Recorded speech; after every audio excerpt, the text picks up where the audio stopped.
In Marie Kondo's book, The Life-Changing Magic of Tidying Up, she talks about how you need to declutter and simplify until something in you just clicks.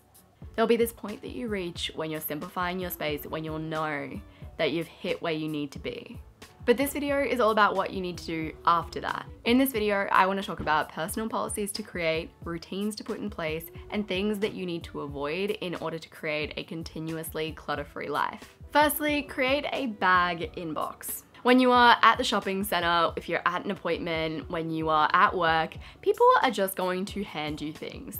By things, I mean cards with your appointment details on them, information sheets, pamphlets. Sometimes those are helpful things that you're going to use, and sometimes they are really not helpful things that you mean to throw away but end up leaving on your bench for a period of 6 months. So in your bag, create an inbox, and that could just mean a smaller pouch that you put all of the stuff that people give you in. Once a week, maybe in your weekly reset, go through your bag inbox. Take photos of the stuff that people have given you if you need them. Put things in your calendar that are relevant. Create a personal policy where you do not accept free things that you don't need. I went to a YouTube event recently where they handed out trucker hats with YouTube on the front, like those trucker hats that I used to wear when I was like in grade 4, and they were really trendy and Von Dutch was the thing. There was one YouTuber there and she was a real babe, and they handed her a trucker hat and she was like, no thanks, like I'm good. And everyone in the room booed her. But she stuck to her guns. She did not take that trucker hat home,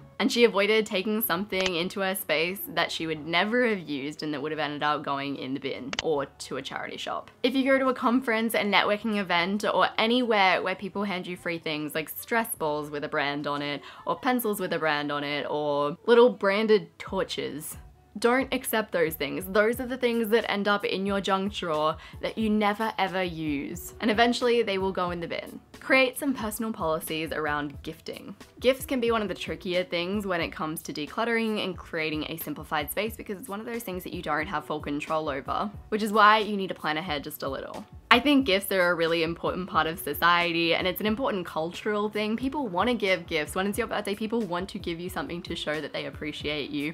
So just try and be a bit more specific about the things that you actually want, rather than being like, oh, I don't know, get me whatever, and then ending up with something that you feel bad about because you don't want it, and that person then feels bad because they can see the look on your face when they give it to you. Make things easier for everyone involved by actually being like, hey, I love this, that, or the other. Ideally focusing on non-physical things or manual labor. Figure out what you like clothing-wise and stick to buying things within the realm of what you like. So when I was younger, I bought a lot of clothes that I never ever wore. I bought this pink fluffy vest. I owned it for like 2 years or something before finally giving it away. It was something that I would never ever wear out in public. I'd always buy items that were covered in sequins because I really liked the look of them, but I never ever wore sequins. It took me a really long time to distinguish between clothes that I like aesthetically and I appreciate and find interesting, and clothes that I actually wear, because those are two very different things. I don't want to push anyone back in their comfort zone, because absolutely clothes are a form of individual expression, and if you can get wild with your clothes, amazing, go for it. But when it gets to the point where you've bought 10 sequin tops and you've never ever worn them, it's probably time to reconsider whether you are a sequin tops kind of gal. So for example, after doing some decluttering through my 30 days to simplify and after following the life-changing magic of tidying up, I realized that I had decluttered a lot of dresses. In fact, I had decluttered all of my dresses.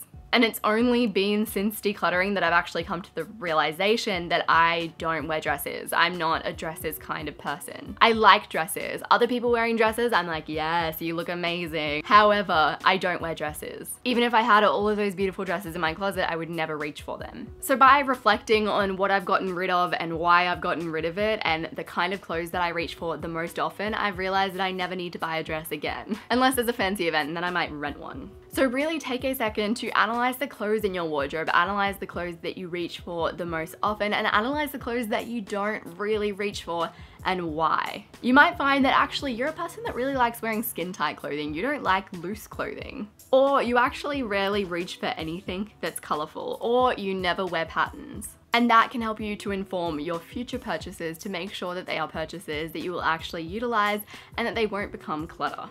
Do a spring clean or a clear out once or twice a year max. If you're doing a full declutter every season or every month, then that is a worry. That means that you're probably generating too many things in your life. So give yourself a limit of only doing serious decluttering once or twice a year.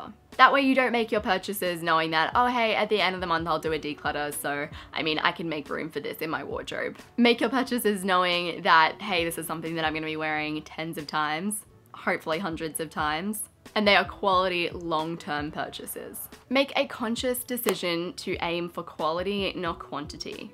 It may seem counterintuitive to raise your standard for the things that you desire in life, but you're going to value your purchases from higher quality brands that produce longer lasting, better fitting, more ethical clothing than you are some jeans that you bought for $10 from H&M.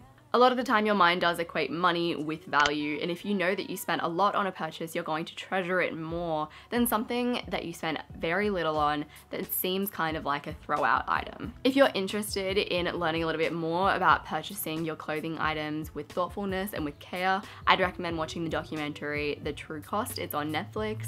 It'll change your view of fast fashion in its entirety. If you liked this video, you're probably going to like my video on 7 easy ways to simplify your life today, especially if you're on like a simplification binge and you just want to make your life easier for 2019 or just for the future in general. I'll have that linked on the screen and down below. I appreciate you guys so much. Subscribe to my channel if you haven't already, and I will see you soon. Now, if you at work, what else do they give a? If you at work, I don't like those words. Things.